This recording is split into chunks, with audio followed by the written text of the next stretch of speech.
This was an introduction that I just recorded. If you look at my hair, you can tell that I don't have dandruff, and they're going to add some in for some reason. I don't know why. Welcome to my world, basically.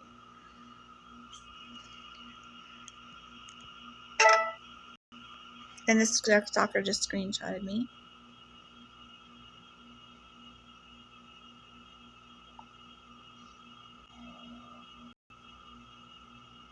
The stalker's being a nut, and I don't know what's wrong with him.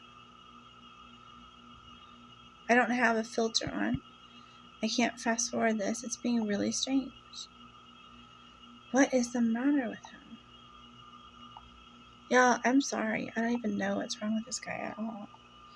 I'm still dealing with all the ransacking, but it's getting better. And this is crazy. What is the matter with this guy? But anyway, this could be why I'm getting ransacked. I don't know. This guy, Steve, he's really nice, but he's kind of nonverbal. And he seems to be being a real jerk to me right now. Okay, well let's see.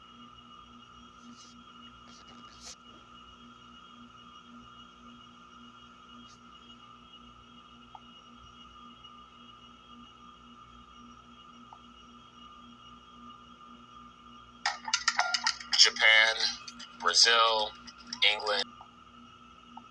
With a slightly more irritated look on my face, I guess.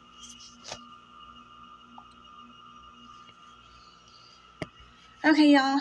So this is Daisycakes, and I am sitting here with no makeup on again. But I wanted to say that I'm trying to record this video, and after I record it every time, it says AI synthesizer removing the audio. So I just tried to look at it one more time, and this time it worked. Now, I don't know why it's working now, but it's really upsetting because I have things to do today, and I've been doing this for 4 hours with this malware because this guy doesn't want me to record this video. He actually deleted it off my YouTube where it was recorded already, and he's being an ass. Which just shows you who he's trying to bootlick to, because obviously it's not me that he's trying to please right now. And you should keep that in mind too, that the stalking is not disinterested stalking. He's getting something out of this, so watch this and see. And he has 4 or 5 sheds here, but I don't think he comes around here as much. He has another business that direction, and this thing always tries to put bad pictures at the beginning, so I'm going to leave that thumbnail thing picture there. I don't know why they do this, but the light was really great, and now it's like my whole apartment is in the dark, and I don't know why. I go on about the lighting for a minute. Okay, that's malware. Isn't that? And he was interested.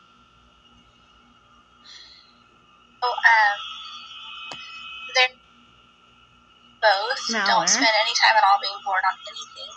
We always have. They're being something. An ass to me, y'all. I don't know what is wrong with them. I'm just asking it to start a normal place. And it seems to have something to do with the subject matter. Here we go. So, sorry about that, because I have to tell you the story, which is really funny. So, I was working for a guy named S, and he was interesting to work for. He's kind of a squirrel. He lives on a property that has like 75 outbuildings, and he has 4 or 5 sheds here, but I don't think he comes around here as much. He has another business that direction, and he has other complexes too. So, what else? Oh, so he has a lot of, the thing I liked about him so much that I also emulate in my own life and always have, is that he's not a bored person. So he and I both don't spend any time at all being bored on anything. We always have something to keep us busy or something to do, right? A new project, a new idea, something to talk about, something to, communicate about, something to go out in the community and sell to people, like something. So, but one of the weird things that I never really understood is, like I said, when people don't like me for some reason, they get cars from people. There's a place called Covert Country, but I don't think they were giving them away. Someone was buying them. And so they would get cars, or discounts. A number of different kinds of cars. if they were, and they seemed to be mostly people that had done business with me and not enjoyed themselves. And it's a long story about that. So, but that's true. So, that was a thing. And so I always kind of expect there to be, I haven't had a car myself in like 7 years now. But it's really hard to save up for a car when you're trying to also afford your rent and having to deal with all these other people doing crazy things too. And I haven't, so I just kind of notice when people get new cars because I like cars. And the thing about me in car shopping is the second I get one, I start wanting another one because I like shopping for cars. I generally have, both exotic and non-exotic tastes, so I like looking at both. And this guy got a golf cart, which I thought was kind of odd, but he already had a car and a truck, and his wife had a car, and his kid had a car, so he was pretty flush. He didn't need to worry about it so much, so he got a golf cart. And it was very useful. It was sad for me, though, because the part of him that I liked was kind of the conversational part. And he used to talk to me a lot when we would have to walk from one thing to the next thing, And I liked that because I thought that was kind of like me, and I enjoyed talking to him, and I kind of related to that part of him a lot. But when he got the golf cart, he had to stay on the roads. So, and I am a very active person. So I'm always going up, and he's getting older too. But I like to go up and down stairs, and I like to run around the complex doing things, and I like to stay on my feet most of the time. Back then I was walking like 5 miles a day, and I was doing great. I think I'm being kind of old, but then I used to love to do stuff like that, So I would be on the pavement walking all of the time. And so one thing I would do is I'd take out my trash. And I would take out my trash, and I started noticing that he was getting my bags of trash out of the dumpster. And I thought, well, that's weird. But he is a squirrel. He likes shiny objects. He likes cans and bottles. And they used to recycle here. I would always take my trash bags and go down to the recycling and walk all the way there. It was like a mile and a half with those trash bags. But I had them in like nice tote bags and stuff. And I would go and put them in the little containers where they go because I just hate to waste stuff. I'm not a hoarder though. But, I will if I have something to throw away, I'll throw it away right away. But I'll throw it in, 17 different things if I need to make sure that I'm not doing anything bad, So, it's so funny. So then I noticed that he was getting my trash out of the trash can because Nacogdoches stopped recycling paper and plastic. And they recycle glass, which a lot of wine bottles, which I don't like to go do because of all the smells and everything kind of get to me, so I don't go there for that. But they recycle glass, I think they recycle newspaper, and they recycle cardboard boxes, I think. But they stopped recycling. They used to recycle gallon plastic bottles, cans, and the clear plastic bottles, like the ones I drink water out of. So, but I reused mine. But anyway. So, he started taking my trash out of the trash dumpster. And I thought, well, that's weird. But then, and that was like a year that he was just taking it out and it wasn't coming back or anything. So then something happened, I don't know what happened. And I guess my kids graduated and I didn't move maybe. And he started putting my trash. And I also wasn't speaking to him as much. And there was a woman that he liked. That was just a friend of his, but she sold insurance here, and I know her kind of, but she's a very neat woman, and she cooks really well, and she's very organized and everything. But I would find them coming in and out of my apartment sometimes, not to do anything bad, but just sort of, I guess, to talk or whatever. And that was weird. So I put up a sign saying, please don't use my apartment when I'm not home for things. And that's when he started bringing my trash into my apartment. So I would take it to the dumpster, and I would go to the gas station. The gas station is like an aquarium. It's one of those old service station gas stations, so it's like 120 degrees of glass. And so I could see the dumpster, and I would see him drive up, And my trash bags are really distinctive. They're Walmart mid-scented trash bags. I love them so much. 13-gallon, fabulous ones. They never ever break and they never smell. So I went ahead and, I mean, they do sometimes, I guess, but I don't keep them around long enough to find out. And he would take them out of the dumpster and take them away.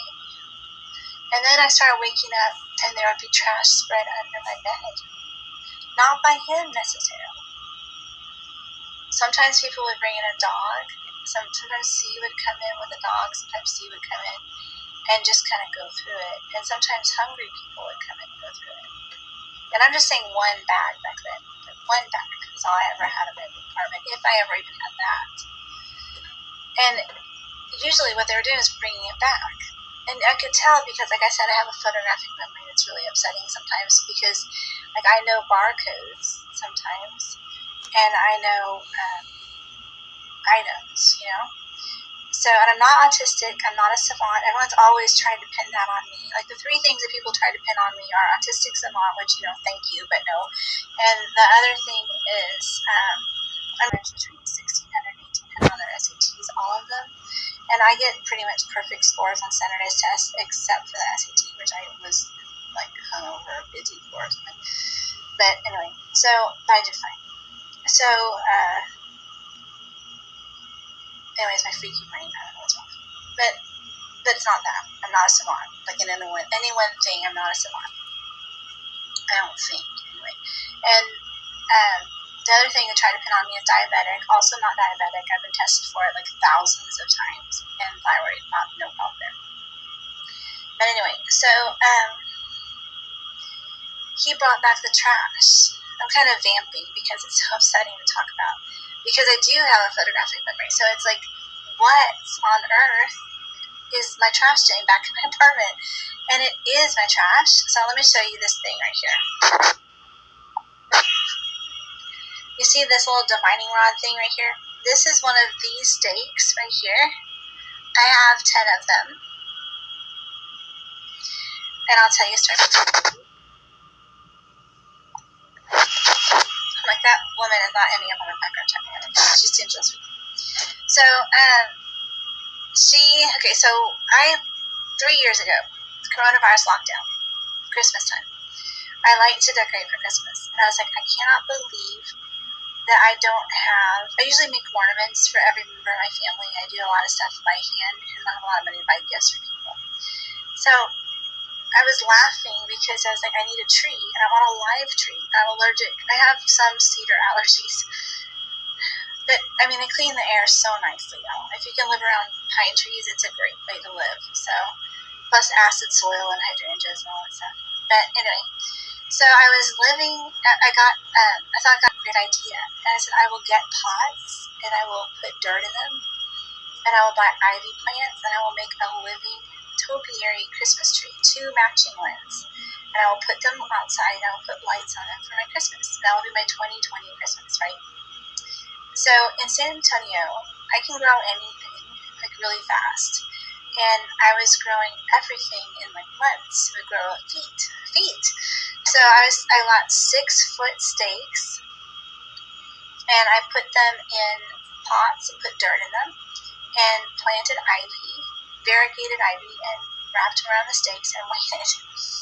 But they're indoor, so they don't grow the same, and not in the ground. And so they grew like a foot. So I had to do something else for my Christmas, but it was so funny. But I still have all the stakes. I have all those. I have those.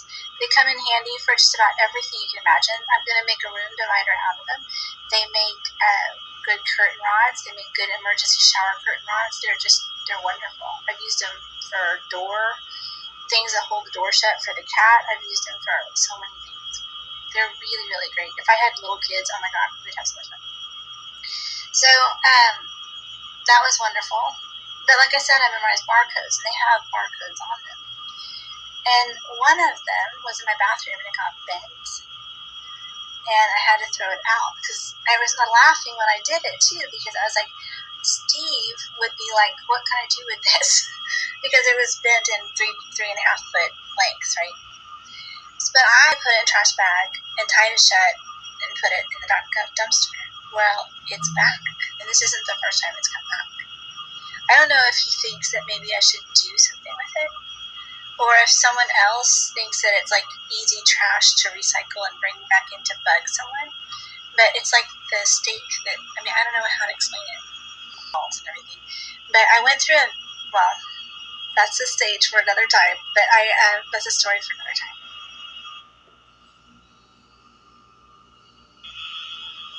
So I had to do something else around Christmas, but it was so funny. But I still have all the steaks. Be like, what can I do with this? Because it was bent in 3.5 foot lengths, right? But I put it in a trash bag.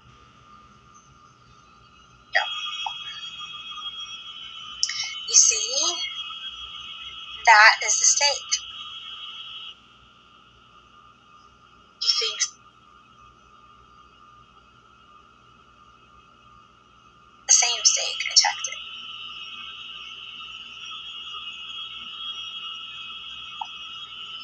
So skullduggery afoot.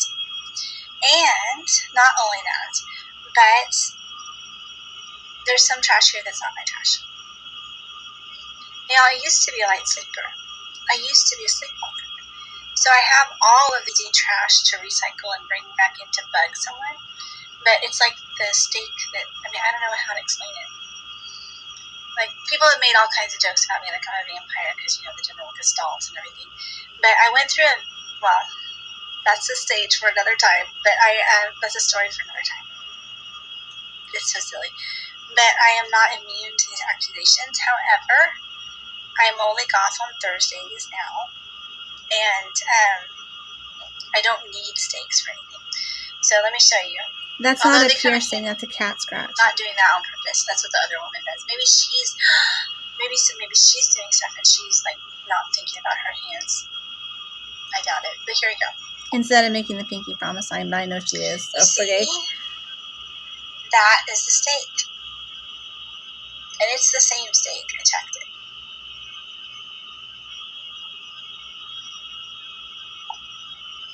So skullduggery afoot. And not only that, but there's some trash here that's not my trash. Now, I used to be a light sleeper. I used to be a sleepwalker. So I have all of these locks on my doors. I had to take some of them off because some of them they weren't helping people break in, but people were kind of using them to make it seem like I was doing something wrong, you know? Because, like, you can modify your door a certain way and it helps, and you can modify your door another way and it gives people ammunition to say that you're kind of helping the burglar. So I took some of it off, but most of it was on there so that I wouldn't sleepwalk for myself. Malware, bugs, cat scratch. So anyway, I guess I'm a sound sleeper now. Because I know Norbert's not digging in the trash because the trash bags are tied. And Norbert can't untie trash bags. And I know it's not entirely a dog, although there has been dogs in here because people take out the trash for the dog to eat. Now, I don't have any kind of like organic trash in my apartment whatsoever, and I was a vegetarian. So I hope that gave you some idea of entertainment or some sort of story that makes sense to you. And the most important, and I know some of it's going to come back because somebody here thinks it's funny, unless they're gone now.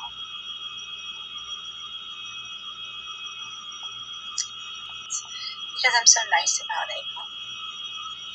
I'm saying I'm the kind of person that people like to hate. I don't want people to tell me that someone's gone if they're going to be here every day. But I don't want people to have to stay away from their families either. So it's so I'm just minding my own business like I was before I worked here and hoping that they do too. But I can't make them do that. I mean, I could, I guess, legally, but I just think restraining orders are a piece of paper that gives someone else the opportunity to know where you are because they have to be served to both people. Like, I could get one. I like my brother. I love my brother.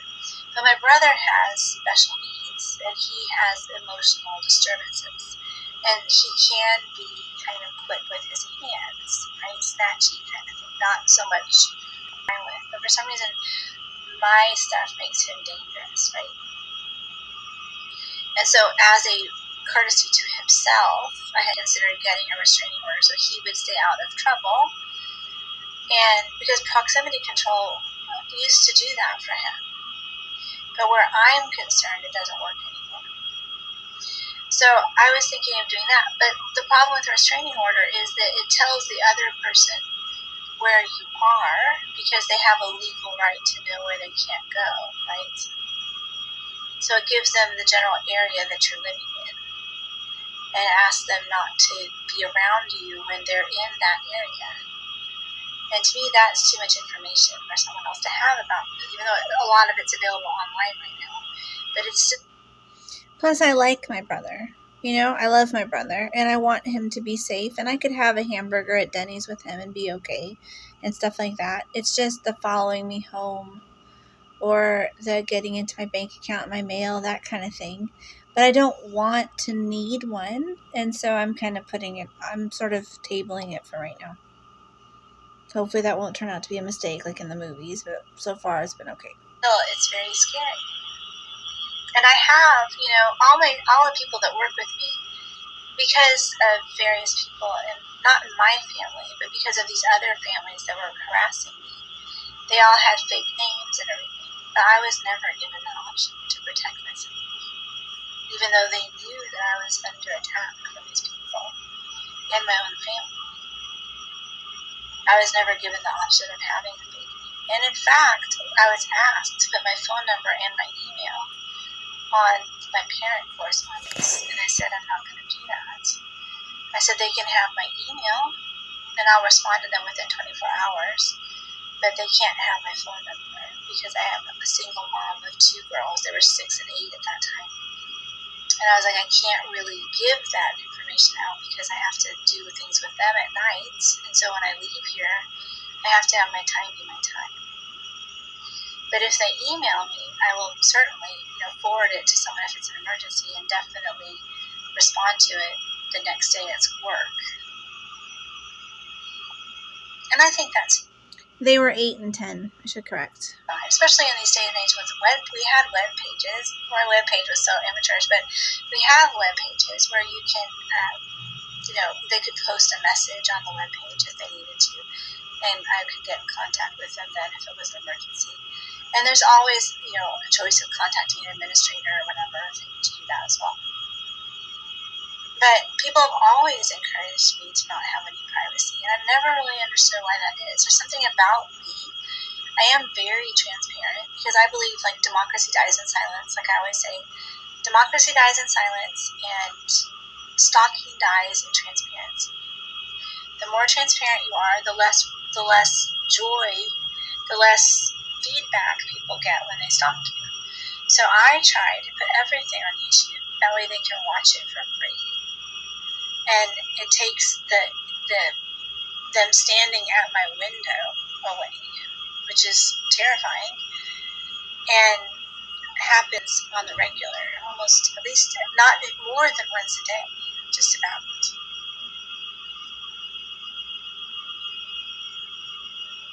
But again, to reemphasize, that would be happening anywhere. The second that I move, I would expect that all of these people, at least the ones that are able to, would move and start again afresh with people that don't know their history of harassing people and would begin harassing me again, just like they did here. They cultivated a relationship for a whole year while I was living and working adjacent to this place in order to be able to say things about me to people, which is sad.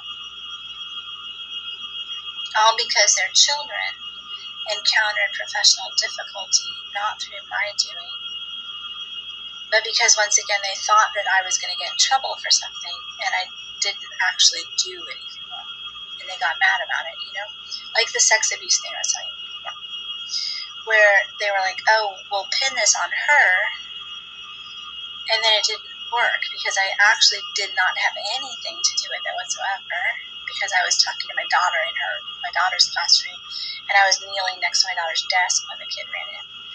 And so I didn't have anything to do with the student. It was like a shot that missed, They don't all miss, though. And then, shots from people that don't like you. Like, nobody, it's like 300 in my life, and nobody can withstand the onslaught of attacks forever. So, in the same way, these people, their daughters were teachers and attacked me and thought that it would have some effect, like that they would look around and see people standing to the left and the right that were as angry as they were at me for being me. And they didn't. So then a grassroots campaign began that I was oblivious of for a while that involved sort of attacking me subversively and my recommendations in a kind of organized way, which is kind of scary. And I'll go into that more again another time. I think the more you hear about it, the more you might understand the weight of it, like the pain, the actual, like, I keep thinking of foreign words because I've been translating things, but like the weight of it is just so oppressive. Like it's like the Pilgrim's Progress thing in the Happy Valley. I mean, I feel like leaving the profession shouldn't be the Happy Valley. The Happy Valley should be showing up at work every day. That's what it was for a long time. But it's not. When people are following you home and harassing your children and harassing people that like you and following you around and trying to sit behind you at meetings and kick your chair and stuff like that, it's not, that's not what teaching's supposed to be. And it has nothing, and there's lots of people, because I am 1/4 black, there's lots of people, that's not why they were doing it though, not entirely. A lot of it was jealousy too. But there's that 1/4 black means that there's people out there that would say, oh, that worked. Let me do that to someone else then. And that is the point where I have some responsibility, like alcoholics say, I am responsible. So I have a responsibility to y'all to not tell you things that people have done to me that if they were done to someone else would actually hurt physically that person, even though I have been through those things as well. And not all of them are due to racism. In fact, most of them aren't due to racism. But some of them were actual, like, hate crimes. So I am, cognizant of that as well, and I thought I would just mention it to you. I'm still recording, it's so weird. I've tried to record this like 7,000 times. But, anyway.